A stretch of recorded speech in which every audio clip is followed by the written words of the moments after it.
on demande kan mooy le monstre ici. C'est-à-dire que yàlla toujours daf may jox dëgg. ci sama yenn position yi. oui boo gisee mosuma bokk ci benn kuréelu journaliste depuis un certain temps parce que gis nga lii. lii mooy naafeq gi am ci biir journalisme yi. mooy dëgg de. ci biir corporation bi voilà naafeq gi.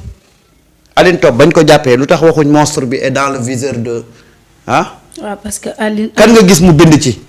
parce que Libération kese laa gis mu. waaw waaw ak yenn sites yi. ak site internet. sites yi kenn porté wul combat yam parce que arrangé wu leen. parce que jàpp nañ ne le média de Aline Top. n'est pas dans l'opposition radicale. c'est-à-dire que gis nga am na yoo xam ne dañ koy wax te dee et on l'assume. dañ koy wax te dund. waaw nañ ko wax léegi te dund ok. gis nga même dans la presse. dafa am benn cassure. les gens qui tirent sur le régime la ñu considérer comme les journalistes légitimes. crédibles bu ñu leen jàppee corporation bi jóg entité yi jóg di koy défendre mais bu ñu jàppee ne yow sa média dafa xaw a pro régime bi. c'est-à-dire que on te jette. ouais. comme ça ba pare di bind ay articles yu la enfoncé. voilà le problème des médias aujourd'hui. ouais. Ibrahima Lissa Faye c'est mon ami xam naa ko baax mais démb laay doog a gis moom a kuréelam googu ñu bind benn communiqué demandé clémence à Top. loolu c'était février gis démb dem naa loo ko interpellé du démb de. yàgg nañ ko bind. yàgg na mais kenn gisu ko. personne ne l'a vu. mu def benn bind ci Facebook. waaw mu ne Simon a fait plus de 25 ans et n'a jamais commis de faute ou de je sais pas quoi. moom xam na Top ñaata at la def ci. média bi. moom ak li mu fi liggéey. moo la ko gën a xam parce que xamante nañ ñoom ñaar. aussi bien que tribunal aussi bien prison très rare ngay gis ñu nekk ci corporation bi di ñëw di seet si Top ñun bu ñu demee ci procès ba dañuy wéet. doo gis kenn tey ñu jàpp kii ñoom ñëpp ñu commencé. waaw ku ne di wax. te kii xaw ma mais média bi li mu def moo gën a grave fuuf. li Top def. parce que non seulement dafa insulter le président de la République. traité ko. lu ne kay. loo xam ne kenn ñeme koo wax. mais ensuite mais ça pouvait même créer une crise diplomatique entre la Côte d'Ivoire et le Sénégal. ba pare ternir l'image du Sénégal parce que quand tu dis que le Sénégal est marqué aujourd'hui par une tension politique. alors que ñu ngi ci jàmm. mais on ne comprend pas loolu moo gën a grave foofu xam nga ñii dañ ne Top benn association la attaqué. mais kii ay réew la attaqué. ak peuple parce que li gën a crédible ci suñu institution mooy notre président de la République mais xool nga lim ko traité.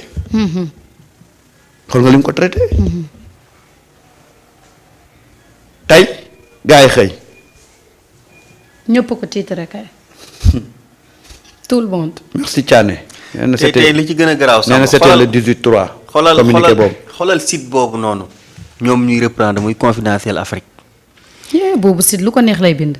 li mu yàgg a tiitre ci Ousmane Sonko xoolal bi nee na Ousmane Sonko Adji Sarr non bii nee na Ousmane Sonko monsieur fake news yaa ngi dégg nee na Ousmane Sonko monsieur fake news. non kii kay lu ko neex lay tiitre. léegi naa la wax site boobu. Adji Sarr devient citoyenne suisse Sonko risque gros. c'est pas vrai. te c'est pas vrai. mu ni. gis nañ ko ni Ousmane Sonko arrêté pour trouble à l'ordre public c'est-à-dire kii nii booy xool presque mësul titré lu baax ci ki nga xam ne Ousmane Sonko affaire Sweet Beauté Ousmane Sonko convoqué par le juge demain mercredi. 2021 ba 2023 Ousmane Sonko. ma jox la benn qui défère finalement à la convocation du juge. c'est-à-dire kii nii maanaam ki nga xam ne moom la ñuy reprendre ñoom en tant que journaliste li mu def ci ay fake news kenn xamut ni mu toll. 109. 2021 ba 2023 di jaxagul de xoolal nee na. mooy li ma lay wax. maa ngi yor ni schéma bi Ousmane Sonko sème la discorde dans l'opposition.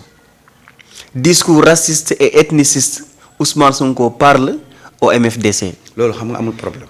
Université de Dakar Ousmane Sonko contre les étudiants de Ziguinchor. léegi loolu am problème. waaw débat baara Baara bàyyi yemale foofu ndax di nga fi lire loo xam ne après mun na la parce que am na ci ay bindu yu xam ne.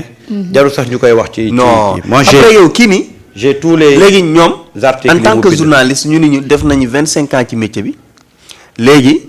Bar may ko bu daanee léegi ñëw xam naa 25 ans bi moom te deful 25 ans. non xam nga moo grave ci journal bi. xam nga ñoom journal bi la ñu reprendre. waaw journal bi demal ci ours bi. mais ko moom journal bi. ah binduñ ci kenn. kenn xamul ku ko moom. et foofu je tiens à préciser une chose ñoom xam nga tey mën nga héberger journal bi bitim réew. mais nit ñi di bindee fii. léegi nit ñu bëri dañuy jàpp ne déjà tur bi ak couleur bi à l'image de France 24 ah. da ngay jàpp ne journal bi extérieur la nekk. ok loolu lañ gëmloo gars yi alors que journal bi boo demee ci ours bi. doo gis benn tour doo gis benn adresse tey boo nekkoon fii Sénégal di wër journal bi. doo gis adresse am et tu ne tomberas jamais sur un journaliste qui te dira que journal bi fa laay bind. conférence de presse yi fi am yëpp doo gis logo journal bi micro journal bi doo gis un journaliste qui se présente au nom de ce journal là. c'est ça le problème.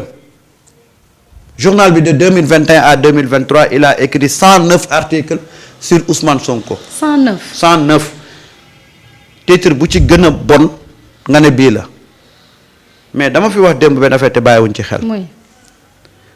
kuy lire journal bi di seetaan ñiy dem ci plateau yi ak ñi amoon habitude di dem ci plateau yi dana la jox une idée sur les personnes qui sont derrière ce journal là. waaw. xam nga gars yi des fois dañoo am habitude bu ñu gisee benn journal rek ne ce sont les Français qui sont derrière qui veulent déstabiliser le pays. kii benn Français nekkul derrière ce sont des Sénégalais des journalistes sénégalais et des politiciens sénégalais qui sont derrière ce journal là parce que quand tu lis le contenu récemment discours bi mujjee ak ni ñu traité Bassirou Diomaye Faye. dañuy faral di dem ci plateau di utiliser ce même langage là. ñiy bind journal bi ñu ngi fii ci biir dëkk bi. léeg-léeg ñu dem ci plateau yi qu'on cherche pas loin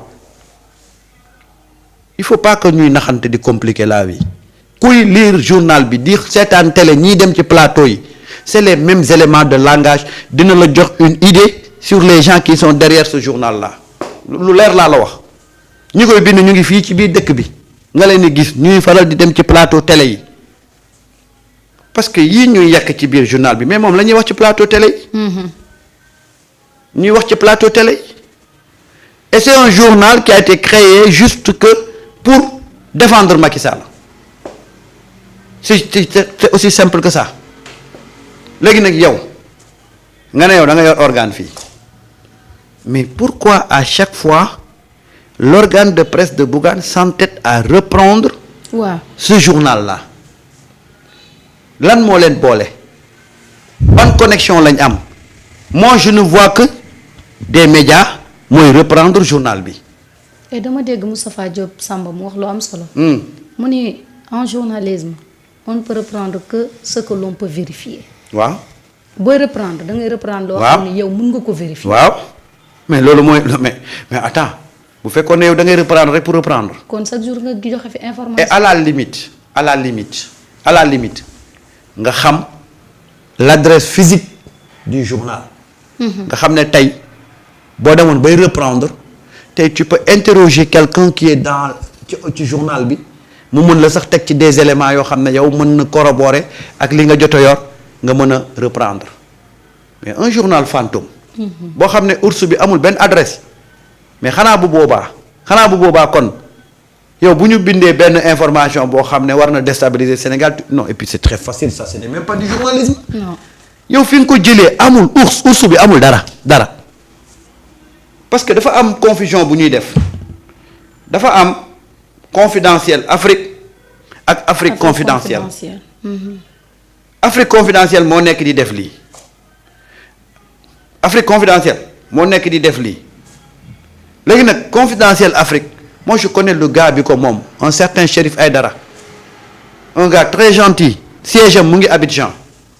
et il est souvent à Dakar très réseauté souvent da nga koy gis dans les coulisses des rencontres internationales je le connais c'est un gars bu yàgg ci presse bi la mais Afrique confidentielle bi kenn mënu la wax kii derrière parce que quand tu regardes amuñ seen ours dara nekk fa yow léegi maintenant tu prends comme ça des informations aussi sensibles nga ne selon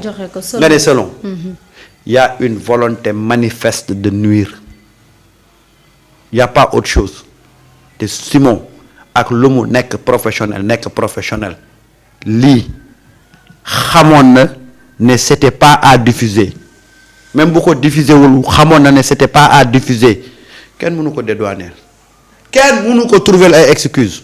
bu defoon 50 ans te mosul def erreur bii mu def nii mel na ni dafa dëkkee 50 ans di def erreur te lii sax tayef la xëy na moom en tant que directeur mën na nekk mu gis ko te amul assez de poigne pour dire non arrêtons lii bu mu jàll parce que it saa yi ñun xam nañ des rédactions comment ça se passe dañ lay jox ay soi-disant ndombo tànk fekk tekki woo fa dara borom mooy décider lu ne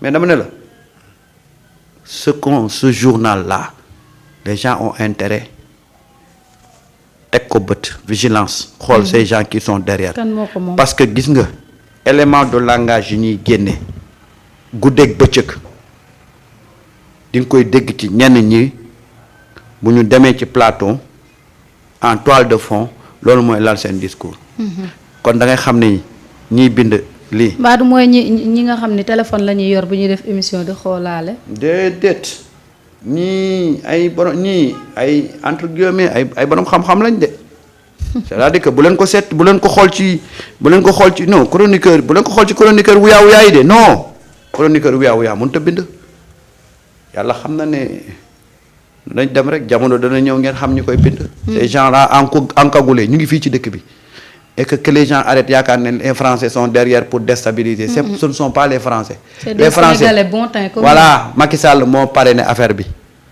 des Sénégalais ñooy bind gis nga quand tu manipules dafay fekk nga am xam-xam boo xam ne am écrit am la plume pour manipuler mais xoolal li ñu bind ce n'est même pas cohérent ce n'est même pas ay Alassane Ouattara qui convoque Sonko ak man Alassane Ouattara mooy kan ba war a convoquer Sonko Bara sa jàngat yow tam par rapport ak cette situation sànq doyen Samba sax mu ngi wax que ni ñu taxawee ci mbiru Simon Faye bi alors que pour Seydina Alioune quand même dañ ko seetaan mën nañu wax loolu. xam nga yaakaar naa ni tey te ñi nga xam ni il se réclame de grands journalistes ñoom nga ciy gis ñoom ñoo ci tweeté ba tey gisuñu leen ñu piper un mot ci tey mbiru ki nga xam ni moom mooy Alioune Top depuis bañ ko tëjee ba léegi pour sax maanaam ñaanal ko clémence te ñoom ñoo gën a xam kuy Alioune Top ñoom ñoo gën a xam que ni lii ko topp ba dugal ko fële maanaam nekkul ni li ci ñenn ñi visé loolu moo nekkoon jubluwaay bi léegi nag pour man tey Simon Faye buñ ko bëggee dimbali bu ko jàppale nañ ñu wax li nga xam ne mooy dëgg bi parce que tey mënoo am un confrère boo xam ni dafa ñëw def plagiat faire du copier-coller un journaliste parce que bu kenn bindee ci page mur Facebook am nii def na 25 ans ci métier bi mais yow nga gis ku def 25 ans ci métier bi ñëw def loo xam ne man wi nga xam ne defaguma sax 2 ans ci métier bi du ma ko def man sama fukki xel ak juróom xalaatu ko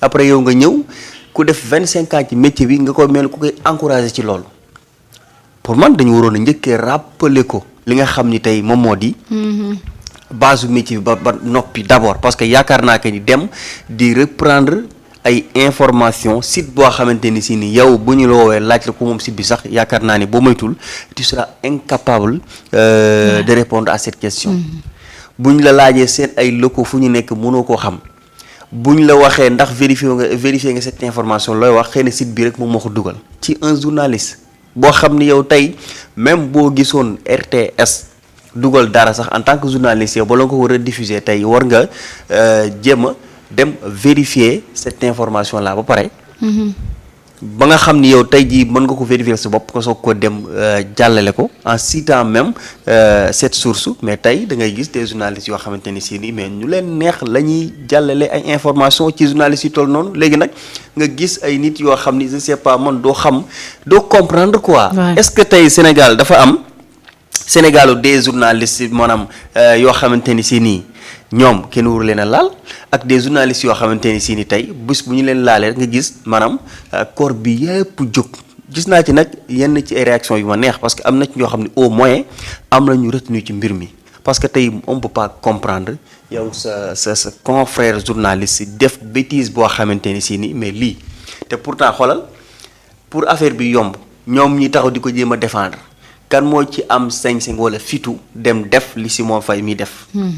nañu ñoom nañu dem xam nga je me rappelle ndeysaan président Diomaye bi ñu jàppee Birame Souleye ci ay wax moom dafa génn li Birame Souleye wax man maa ko wax jàpp leen ni man maa ko wax waa Pastef ñëpp ni li Birame Souleye wax ñun ñoo ko wax ñoom nañu dem ni li Simon def ñun ñoo ko def ñu reprendre li Simon Faye def ci seen ay plateforme soit ci seen télé wala seen site wala seen chaîne YouTube ñu xool ba kenn xalaatu ko cay def ci ñoom ba pare nga ñoom ñu bëgg a taxaw ni non tous pas à Simon Faye firi Simon Faye parce que lii léegi nag loolu pour man tey état bi moo ci war a jël ay responsabilités am ñun nekkuñu fii xam nga Alioune Top ndeysaan boo fi nekkee di ci wax ñenn ñi mën nañ jàpp que ni xëy na amoon nañ liñ bëggoon que ñii nii fi mu ne nii sonn nañu ñu ngi jéggalu ñu ngi yërëmtalu ñu ngi ñaan yërmande du ma fi cité turu kenn mais ñi taxaw amee taxawaay ñëpp ci kaaw ki nga xam ne moo di Simon Faye bi ñëpp gis nañu leen et taxawaay bi nga xam ne am nañ ko aussi ci kaaw Alioune Top bi léegi nag